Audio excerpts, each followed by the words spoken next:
हमारे इस खास कार्यक्रम में आपका स्वागत है। मैं हूं आपके साथ संजीव शर्मा। जैसा कि आप जानते हैं, हम इस कार्यक्रम में समसामयिक और ख़ास तौर पर आप श्रोताओं से जुड़े विषयों पर बात करते हैं। हमारे प्रदेश के सबसे स्वच्छ शहर और व्यापारिक राजधानी इंदौर में 13 से 15 फरवरी तक G20 में भारत की अध्यक्षता के अंतर्गत कृषि कार्य समूह की पहली बैठक हो रही है। इसमें करीब 200 प्रतिनिधि शामिल होंगे। इससे पहले भोपाल, जबलपुर, झाबुआ सहित विभिन्न स्थानों पर कई उप समितियों की बैठक भी लगातार चल रही हैं। इन बैठकों में महिला किसानों, महिला उद्यमियों और विशेषज्ञों को खास तौर पर शामिल किया गया है। आज की बातचीत में हम कृषि में महिलाओं की भूमिका और G20 की अध्यक्षता जैसे कई विषयों पर बातचीत करेंगे। हमने कुछ महिला किसानों और उद्यमियों से भी बातचीत की। आइए सुनते हैं उनकी क्या राय है। मेरा नाम रजनी नानोटकर है और मैं टीकमगढ़ से आई हूँ। मैं यहाँ आई हूँ, मैं अन्य महिलाओं को जो देख रहे हैं और अपने प्रदेश में और क्या क्या उन्नति हो रही है और अपने जो ग्रुप की जो महिलाएं हैं, हम लोग बुंदेलखंड महिला मशरूम फार्म जो नगर पालिका परिषद के द्वारा संचालित है उसके तहत कार्य करते हैं। और बुंदेलखंड महिला मशरूम फार्म में हम लोग मशरूम उत्पादित करते हैं और उसके बहुत सारे प्रोडक्ट भी बना रहे हैं मैम। तो महिलाओं को रोजगार से जोड़ने के साथ साथ हम लोग एक व्यापार की स्थिति अच्छी करना चाहते हैं ताकि महिलाएं आर्थिक रूप से आत्मनिर्भर हों। एक और महिला उद्यमी हमारे साथ जुड़ रही हैं। आइए सुनते हैं वे क्या कह रही हैं। मेरा नाम अनीता सल्याम है और मैं जिला रायसेन से हूँ और अब्दुल्लागंज से। इस समूह से जुड़े हैं 2011 से, तो आज हमें इतना घूमने फिरने का मौका मिलता है कि बार बार हम समूह के माध्यम से बहुत जगह घूम चुके हैं। लेकिन आज हमारे पति भी बोलते हैं और सास ससुर भी कोई सवाल नहीं करते कि आप कहाँ जा रहे हैं। उनको सिर्फ पता है कि समूह के काम से जा रहे हैं, तो वो मना नहीं करते। हमारे साथ स्टूडियो में है केंद्रीय कृषि अभियांत्रिकी संस्थान भोपाल में प्रधान वैज्ञानिक डॉक्टर मनोज कुमार त्रिपाठी और वरिष्ठ पत्रकार रंजन श्रीवास्तव। आप दोनों का बहुत बहुत स्वागत है। नमस्कार, धन्यवाद। सबसे पहले त्रिपाठी जी, डॉक्टर त्रिपाठी, आपसे ही बातचीत शुरुआत करते हैं। इंदौर में जो G20 कृषि कार्य समूह की बैठक हो रही है, उसका उद्देश्य क्या है? सर, जैसे सबको पता है कि अभी माननीय प्रधानमंत्री जी के प्रयासों से इस बार हम लोग इंटरनेशनल ईयर ऑफ मिलेट्स 2003 मना रहे हैं, 23 मना रहे हैं। और इस G22 में मुख्य उद्देश्य यही है कि जो हम मिलेट का प्रोडक्शन कर रहे हैं, मिलेट के उपयोग कर रहे हैं, उसको प्राथमिकता रूप से विश्व के और देशों तक पहुँचाएँ। हमारा जो अभी प्रोडक्शन हुआ या उसका वैल्यू एडिशन या पोषक, जिसमें हम थोड़ा मिलेट के रूप में पीछे आ रहे हैं, तो इसका मेन केंद्रित यही है कि मिलेट को हम किस तरह से अंतर्राष्ट्रीय मार्केट तक ले जाएं और उसकी उपयोगिता दूसरे देश तक पहुंचाएं। और ख़ास तौर से मिलेट हमारा इसमें केंद्रित है क्योंकि हमारा जो देश है, भारत है, वो मिलेट के प्रोडक्शन में सबसे आगे है।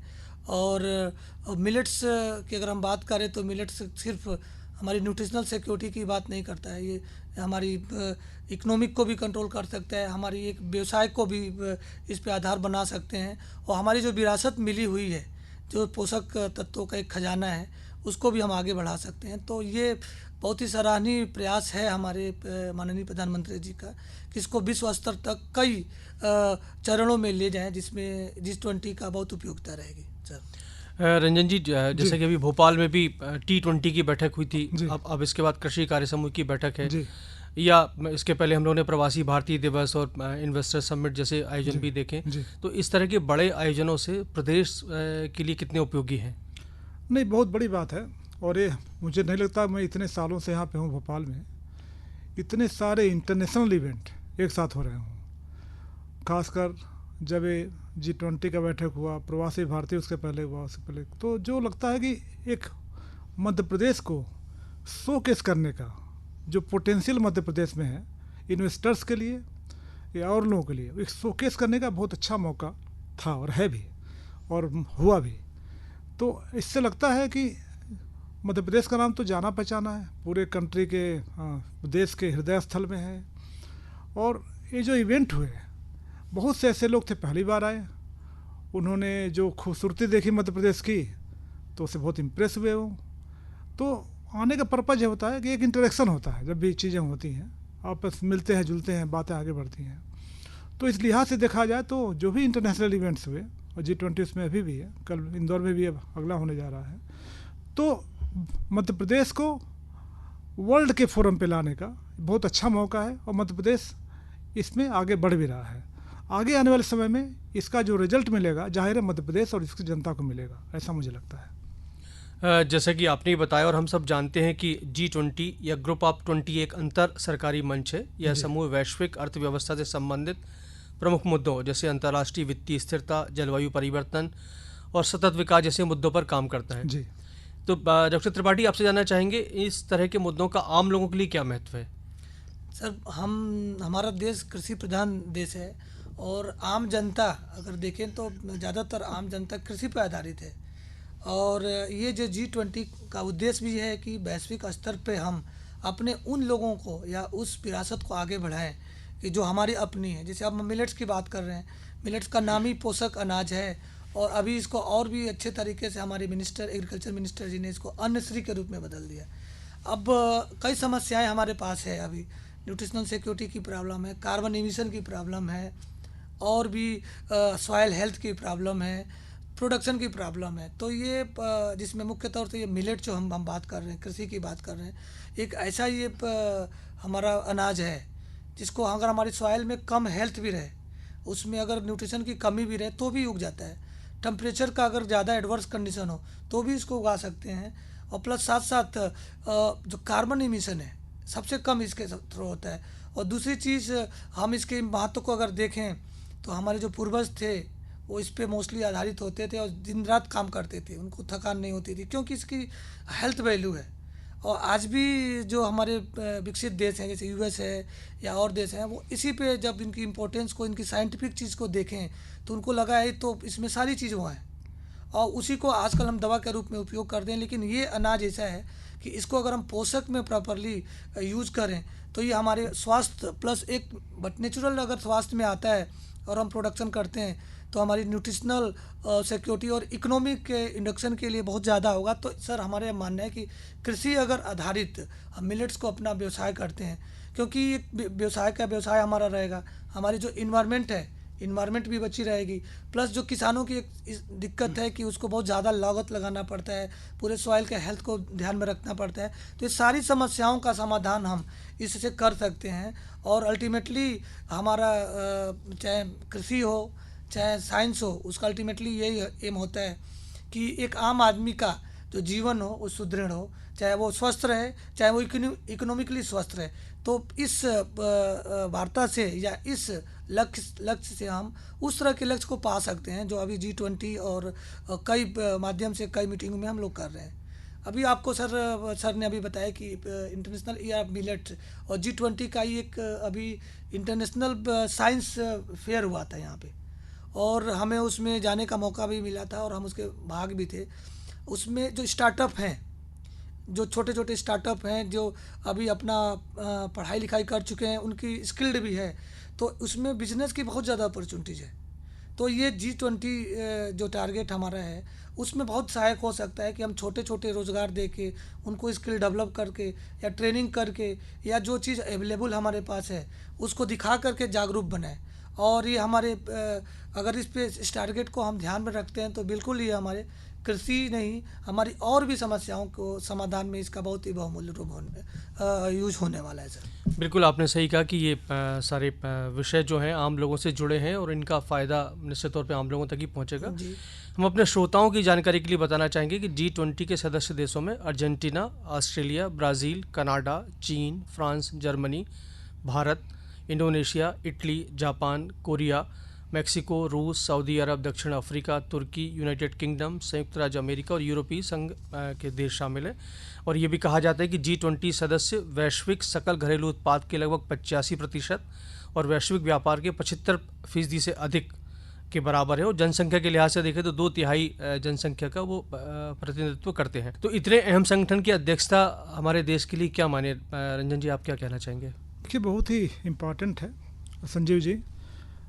इसका मैं 2 एस्पेक्ट बताना चाहूँगा।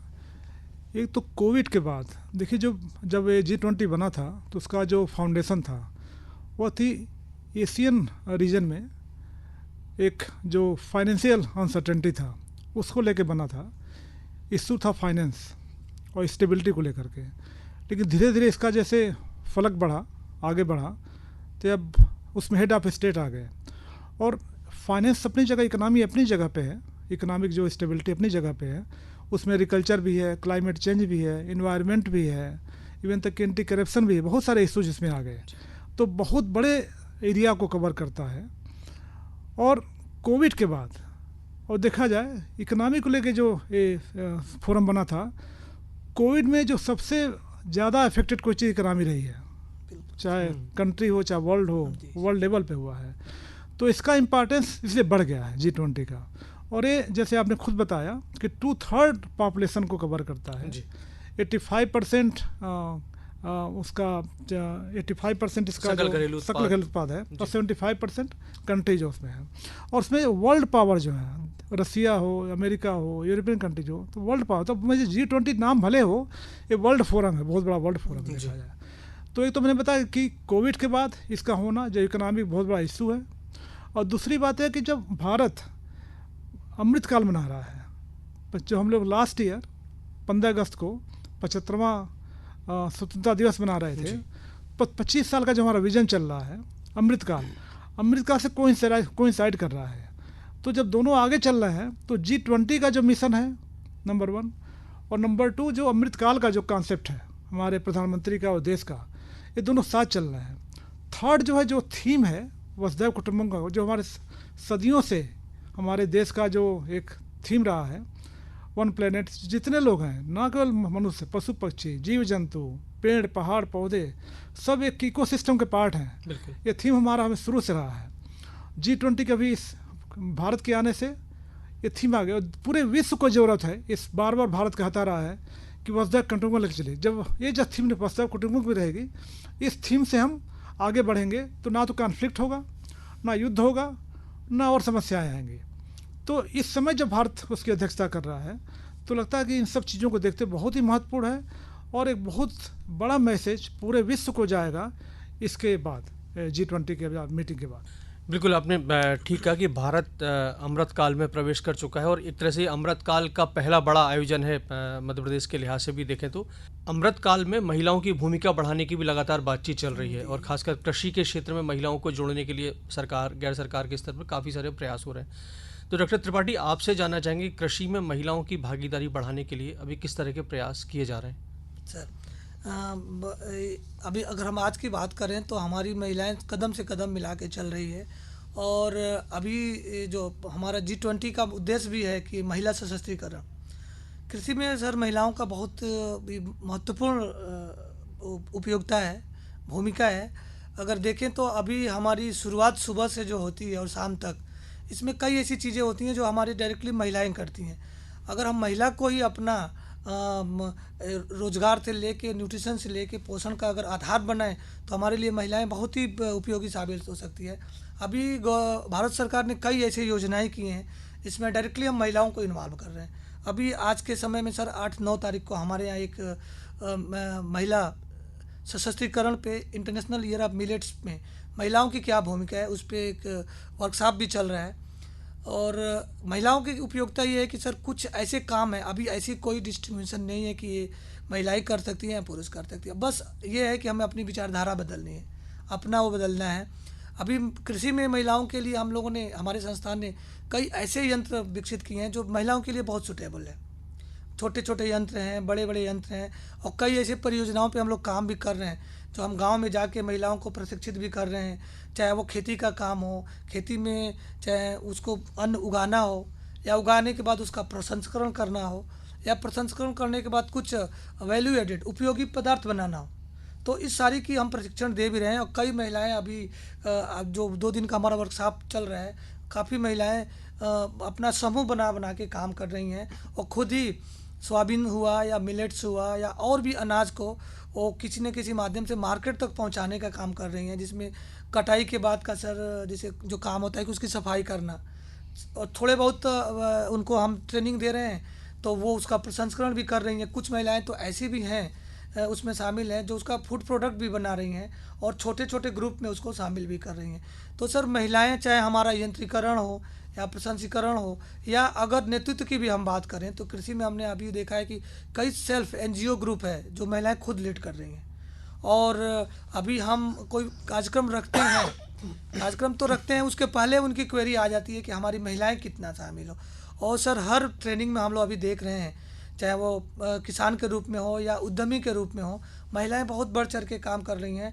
और महिलाओं की जो ये भूमिका बहुत ही सराहनीय हो रही है। और ख़ास तौर से यही नहीं, सिर्फ वो भाग ही ले रही हैं, वो अपने बिजनेस को भी स्टेब्लिश कर रही हैं, छोटे छोटे समूह में भी स्टेब्लिश कर रही हैं अपने कुछ अभी तो अब 1-2 दिन में हमने देखा कि उन्होंने कुछ ऐसे प्रोडक्ट बनाए हैं जो बड़े मॉल में भी जा रहे हैं। तो हम छोटे स्तर से लेके बड़े स्तर तक महिलाएं हमारे कृषि में और विज्ञान में अपनी पूरी भूमिका निभा रही है। अगर ये उद्देश्य हमारा रहता रहे कि उनको साइंस में हम इन्वॉल्व करें, उनको कृषि में इन्वॉल्व करें, उनको व्यवसाय में इन्वॉल्व करें, तो हमारी जो जिस उद्देश्य से हम G20 बनाए हैं या जिस उद्देश्य से अभी हम कई सेलिब्रेशन मना रहे हैं, जैसे सर ने अभी बोला कि हम अमृतकाल मना रहे हैं, तो वो दिन दूर नहीं रहेगा कि जब हम अमृतकाल वाकई उस तक हम लोग पहुँच पाए। जैसा कि कहा भी जाता है कि महिलाएं जिस काम से जुड़ जाती हैं वहाँ नवाचार भी बढ़ जाते हैं और एक अलग तरह से उस काम को करती भी। हमने महिला स्व सहायता समूहों के मामले में देखा है, मध्य प्रदेश में काफ़ी सफल प्रयोग रहा है। इस बारे में आप कैसी भूमिका देखते हैं महिलाओं की? त्रिपाठी जी ने बड़ी अच्छी बात कही कि कटाई, तो मैं देखता हूँ, मैं तो गांव के बैकग्राउंड से आता हूँ संजीव जी, और मैं देखा महिलाओं का जो रोल है कृषि में, शायद ही कोई ऐसा क्षेत्र हो महिला का रोल ना हो। ये अलग बात है कि जिस तरह से रेखांकित किया जाना चाहिए था उनके रोल को नहीं किया गया। हम लगता है पुरुष प्रधान समाज है तो सोचते हैं निराई हो, गुड़ाई हो, कटाई हो, मतलब शुरू से लेकर के या बुआई हो, हमने महिलाओं को हर जगह देखा है, उनका रोल है। तो जितनी समझ महिलाओं को कृषि की है शायद ही किसी को होगी। और अच्छी बात है, त्रिपाठी जी बता रहे थे कि उनका रोल बढ़ने जा रहा है, उनको स्वावलंबी भी बनाएगा वो, अगर हम आगे बढ़ाते हैं तो। और एक चीज़ मैं जोड़ना चाहूँगा त्रिपाठी जी की बात में, जो मिलेट्स का अभी मैं जो स्टडी चल रही है, मैं एमपी का एग्जांपल दूंगा कि जो हमारे अभी डायबिटीज़ हम लोग सेंटर बनते जा रहे हैं, बड़े बड़े हम डायबिटीज़ कैपिटल हो गए हैं, डायबिटीज़ को रोकने में मिलेट्स का बहुत बड़ा रोल है और स्टिमुलेट करता है इंसुलिन को। और ना न्यूट्रिशन जैसे त्रिपाठी जी बता रहे थे उसका रोल तो वही है, वो इंसुलिन को स्टिमुलेट भी करता है। तो डायबिटीज़ को रोकने में जहाँ पूरा वर्ल्ड एक महामारी से जूझ रहा है, कोविड है ही तो डायबिटीज़ बहुत बड़ी महामारी है, तो मिलेट्स का वहाँ रोल है। तो अगर हम मिलेट्स और महिलाओं को साथ जोड़ दें तो बहुत बड़ा एक चमत्कारिक एक परिवर्तन आएगा और महिलाओं को स्वावलंबी भी बनाएगा। डॉक्टर त्रिपाठी, कृषि के क्षेत्र में इन दिनों बहुत आधुनिक उपकरण भी इस्तेमाल में होने लगे हैं। स्मार्ट एग्रीकल्चर की बात चल रही है, डिजिटाइजेशन हो रहा है, value addition, processing, grading, packaging, ऐसे कई सारे शब्द जो हैं निकल के सामने आ रहे हैं। तो इन सब के बारे में कुछ आप हमारे श्रोताओं को बताना चाहेंगे? सर मैं बिल्कुल बताना चाहूँगा, क्योंकि अभी हमारा जो एग्रीकल्चर है, कृषि, वो कृषि को हम उद्योग के रूप में हम देख रहे हैं और हम सबको पता है कि हमारी सारी चीज़ें कृषि से होती है। इनफैक्ट कृषि को लेके थोड़ी भ्रांतियाँ भी हैं। कुछ लोग हमारे यहाँ भी कुछ थोड़े से एजुकेटेड लोग आते हैं, उनको लगता है कि हम कृषि में क्यों नहीं जाएं। तो कृषि सर एक ऐसा है कि वो फूड से लेके आपको जो भी रिसोर्सेज इन्वायरमेंट के लिए चाहिए वो कृषि से ही आता है। और कृषि का में हम सर आपको बताएं कि अभी जो हम लोगों ने रिसर्च करे हैं, कई आधुनिक वैरायटी भी हमने डेवलप की है। कई जो अगर आप सर ने अभी बताया कि जो हम मेडिसिन की हम बात करते हैं, अभी कृषि एक ऐसा हमारा व्यवसाय है जो हमें मेडिसिन से शिफ्ट करके अपने पोषक फूड पदार्थ की तरफ जा रहा है। जैसे गवर्नमेंट भी ये ध्यान रख रही है कि हम हर चीज़ के लिए मेडिसिन क्यों खाएं, क्यों नहीं अपने फूड को हम हेल्दी बना लें। तो वो फूड को हेल्दी बनाने के लिए कई हमारे पास रेस्ट्रिक्शंस है। अभी क्या है कि जो हमारा किसान है, किसान को इतनी ज़्यादा नॉलेज नहीं होती है, तो उसको लगता है हम प्रोडक्शन बढ़ाने के लिए हम उसमें फर्टिलाइज़र यूज़ करें, ज़्यादा से ज़्यादा केमिकल्स यूज़ करें, इंसेक्टिसाइड के लिए हम उसको केमिकल डालें। लेकिन ये चीज़ ऐसी होती है कि अगर एक लेवल से ज़्यादा हो तो कहीं ना कहीं उसका ग्रेन का पार्ट बनने लगती है। अब हमारे पास क्या होता है कि पौधे को थोड़ी ज़रूरत होती है, लेकिन हमारे पास तकनीकी नहीं होती है, तो हम उसमें ढेर सारा डालते हैं। तो अभी जो हम मॉडर्न समय में, आज के समय में जो तकनीकी डेवलप कर रहे हैं, इस सबको हम ध्यान में रख रहे हैं कि जैसे मैन पावर की भी कमी हो गई है, मोस्टली मैन पावर नहीं है, तो मैकेनाइज्ड फार्म में उसको कर रहे हैं कि अगर एक के पास भी वो है तो कस्टम हायरिंग का भी कंसेप्ट आ गया कि अगर हम विलेज में या कहीं पे एक सुविधा को उसको डेवलप कर रहे हैं और वो टेक्नोलॉजी अच्छी है, उपयोगी है, हमारे प्रोडक्शन में शामिल हो सकती है, तो हम क्यों नहीं उसको कस्टम हायर करके और लोगों को भी यूज़ करें। ऐसा नहीं कि हम जो खेती कर रहे हैं उसके लिए जो भी उपकरण है वो सब लोगों के लिए। भाई छोटे छोटे उपकरण तो हम लोग कर सकते हैं, लेकिन जो बड़ी मशीनें हैं उसको हम नहीं कर सकते हैं। और सर जो मशीनें हमारी बड़ी हैं उसको भी हम इस तरह से रिवाइज कर रहे हैं कि एक आम कृषक भी उसको उपयोग कर सके। जैसे आपके पास देखेंगे कि हम बुआई के लिए भी कई मशीनें, अभी जो हमारी उपयोगिता क्या है मशीनों में कि एक ही मशीन में कई तरह का काम हो जाता है। पहले हमको हर एक प्रक्रम के लिए एक नई मशीन चाहिए होती, लेकिन आज के मशीन में कई प्रक्रम एक साथ हो जाते हैं। तो हमारी बुआई और उनकी उसमें इम्पोर्टेंट हो जाती है। अब जो हमारी अभी महिलाओं की बात करें, महिलाएं अगर हम घर में खाना बनाने की बात करते हैं तो सर खाना भी एक तरह से साइंटिफिक चीज़ है। अगर आप देखें तो जितने भी हमारे घर में थाली में जो फूड होता है वो बिल्कुल साइंटिफिकली होता है। चावल भी होता है, दाल भी होता है, सब्जी होता ठीक है। बात। तो इसको जब हम डिज़ाइन किए हैं तो इसी तरह से डिज़ाइन किए हैं कि बॉडी में जो भी रिक्वायर्ड चीज़ हो कहीं ना कहीं से वो मिल जाए। तो चाहे प्रोटीन की बात करते हैं, चाहे वसा की बात करते हैं, चाहे अभी सर ने एक बहुत अच्छी बताया कि डायबिटीज़ की बात करते हैं वो, तो इससे रिलेटेड या तो हमारी बॉडी को न्यूट्रिशन के बारे में जो उपयोगिता होती है, या अभी जो फूड ही हमारा एक तरह से हेल्थ का काम करे तो न्यूट्रासिटिकल का कंसेप्ट आया, जिसमें हमको फूड न्यूट्रिशन के साथ साथ वो हमारे लिए एक तरह से हेल्थ के लिए उपयोगी होता है। तो वहाँ पे एक बहुत अच्छी चीज़ होती है कि हम प्रसंस्करण किस तरह से करें। काफ़ी चीज़ ऐसी होती है जो बहुत ही उपयोगी होती है, बहुत हेल्दी होती है, लेकिन जो हम अपने किचन में लाते हैं उसका सही ढंग से हम प्रसंस्करण नहीं करते हैं। तो जैसे अभी विटामिन है या कुछ और उपयोगी कम केमिकल्स है जो हाई टेम्परेचर पे चले जाते हैं और हम उसको प्रेशर कुकर में बनाते हैं। तो इस तरह की कई ऐसी विधि जो हम अपने किचन में करते हैं, अगर हमारे पास उस चीज़ का हम उनको ज्ञान दे दें, नॉलेज दे दें, तो वहीं से हमारी फूड में न्यूट्रिशन और प्लस मेडिसिन आने लगेगा। तो ये सारी जो हमारी तकनीक हम लोग डेवलप कर रहे हैं, चाहे महिला हो या पुरुष हो, कहीं ना कहीं हमारी इकोनॉमी और हेल्थ को डायरेक्टली इसका टारगेट है। तो सर ये जो भी उपकरण की हम बात कर रहे हैं, मॉडर्नाइज कर रहे हैं, वो सारे प्रोडक्शन या हेल्थ या एक तरह से हम बने कहें कि इकोनॉमिक सिक्योरिटी की तरफ हमको ले जा रहा है।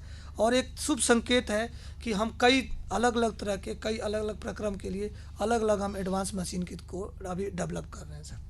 रंजन जी, आपसे जानना चाहेंगे कि कृषि में जो तकनीकी चीज़ें सुविधाएं बढ़ रही हैं, जी। इससे निश्चित तौर पर सबको फ़ायदा हो रहा है, महिलाओं को खास तौर पर फ़ायदा होगा, उनकी जी। एक मेहनत बचेगी। इस बारे में आप क्या कहना चाहते हैं? नहीं, त्रिपाठी जी ने बड़ी सुंदर व्याख्या की है। उसमें उन्होंने बताया कि कैसे millets, science, food nutrition, food quality, food की सेल्फ लाइफ, तो अगर हम साइंस को जोड़ देते हैं इससे तकनीक को, मिलेट्स और ख़ासकर महिलाओं का चूँकि मामला विषय हम लोगों के सामने है, तो ना केवल जो लगातार सरकार प्रयास भी कर रही है कि किसानों की आय बढ़ाने का, डबल करने का, मुझे लगता है कि अगर साइंस को हम ठीक से उपयोग करें, जैसे त्रिपाठी जी बता रहे थे, बहुत चीज़ें हमारे लिए भी नहीं थी जानकारी इनके लिए, तो जैसे उनके किसानों को जो जानकारी होनी चाहिए, जो तकनीक होना चाहिए, अगर तकनीक पहुंच जाए और सही जानकारी पहुंच जाए तो मिलेट से और भी जो खाद्य पदार्थ हैं, बीमारियां हैं, उनको लड़ने के लिए जो मिलेट्स का उपयोग है, या और जो खाद्य पदार्थ हैं, कैसे उन्होंने जो थाली की कॉन्सेप्ट की बड़ा अच्छी बात बताई कि थाली हमारे अंदर जा रहा है, तो पूरा थाली जो है हमारे न्यूट्रिशन का काम नहीं, मेडिसिन का भी काम कर रहा है वो, अगर देखा जाए, प्रोवाइडेड हम जो फूड है कितने टेम्परेचर पकाते हैं, कितने टेम्परेचर पर रखते हैं, उसका न्यूट्रिशन ख़त्म तो नहीं कर रहे हैं। तो अगर मुझे इनकी बात से लगा कि वाकई न्यूट्रिशन, साइंस, महिलाएं, मिलेट्स अगर सबको एक साथ जोड़ा जाए और अवेयरनेस फैलाई जाए, और अवेयरनेस हो भी रहा है, सरकार काम भी कर रही है, तो किसानों की आय ना केवल बहुत ज़्यादा हो जाएगी, डबल ज़्यादा हो जाएगी, और हमें हेल्थ को प्रिजर्व करने में, प्रोटेक्ट करने में बहुत मदद मिलेगी। डॉक्टर त्रिपाठी, दो शब्द अभी चर्चा में बहुत ज़्यादा हैं, खासतौर पर जितने G20 के आयोजन हो रहे हैं, एक तो एग्रीकल्चर इंफ्रास्ट्रक्चर फंड और दूसरा MP फार्म गेट, तो आप थोड़ा इस पर प्रकाश डालेंगे? सर बिल्कुल, ये बहुत उपयोगी है भी, कि क्योंकि अभी हम इंस्ट्रूमेंट की बात कर रहे थे या फैसिलिटी की बात कर रहे थे, तो एक जो कस्टम सर्विस की अभी बात आ रही है कि ठीक है, अगर हमारे शहर में एक आदमी के पास है, अगर उससे हम 10 लोगों को हेल्प कर सकते हैं तो बट नेचुरल प्रोडक्शन के फार्म में या फार्मर्स को हेल्प होगा। अभी सर तकनीकी तो हमने डेवलप की है, लेकिन जो मोस्टली तकनीकी है अभी भी हम बाहर के देशों पे निर्भर हैं। तो जो अभी जो इंफ्रास्ट्रक्चर की हमारी जो बात हो रही है, तो इंफ्रास्ट्रक्चर में उन्होंने काफ़ी इन्वेस्टमेंट की है, छोटे छोटे स्किल्ड की बात करके, कुछ मैन पावर डेवलप करके बात करके। तो उसमें सर अभी आप देखें जो G20 हो रहा है या जो भी हमारा इंटरप्रेन्योर डेवलपमेंट की बात हो रही है, तो भारत सरकार का यही ध्यान है कि हम क्यों नहीं अपने पास ही उसको हम बनाएं, वो इंफ्रास्ट्रक्चर हम क्यों नहीं डेवलप करें। अभी जैसे छोटे छोटे मशीनों के लिए हम बाहर के देशों पे डेवलप होते हैं, तो क्यों नहीं हम उस छोटे छोटे मशीनों को अपने देश में ही बनाएं। जब इंडिजिनस की हम बात करते हैं, तो सर ये बहुत ही उपयोगिता है। और मध्य प्रदेश की अगर हम बात करें, तो मध्य प्रदेश में हमारे पास सर शिक्षक जो शिक्षित लोग हैं उनका भी नंबर बढ़ रहा है, अवेयरनेस भी बहुत बढ़ रहा है। और बट नेचुरल जो G20 का हमारा पार्ट है, और G20 का पार्ट हमारे इंदौर, भोपाल और पूरे मध्य प्रदेश को बहुत अच्छे तरह से प्रभावित करने वाला है। तो कहीं ना कहीं सर हम इंफ्रास्ट्रक्चर और जो मैपिंग कर रहे हैं, मैपिंग को एक छोटे लेवल पे से लेके बड़े लेवल तक करें और इंफ्रास्ट्रक्चर डेवलप करें, तो वो सीमित नहीं रहेगा। वो हो सकता है कि एक डिपार्टमेंट के साथ साथ कई और डिपार्टमेंट भी उसके साथ जुड़ जाएं।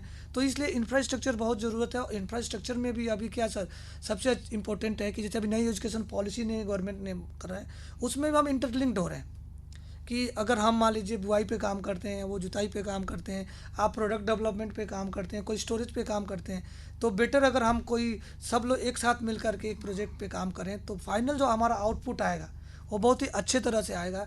तो ये दोनों जो बात आप करी हैं सर, चाहे मध्य प्रदेश की बात करें चाहे पूरे अपने भारत की बात करें, अगर हम सेंट्रलाइज्ड या इंफ्रास्ट्रक्चर इस तरह से खुद डेवलप करें या रिसोर्स के फॉर्म में हम उसको कहीं से भी ऑब्टेन करें, हमारे लिए बहुत ही उपयोगी होने वाला है सर।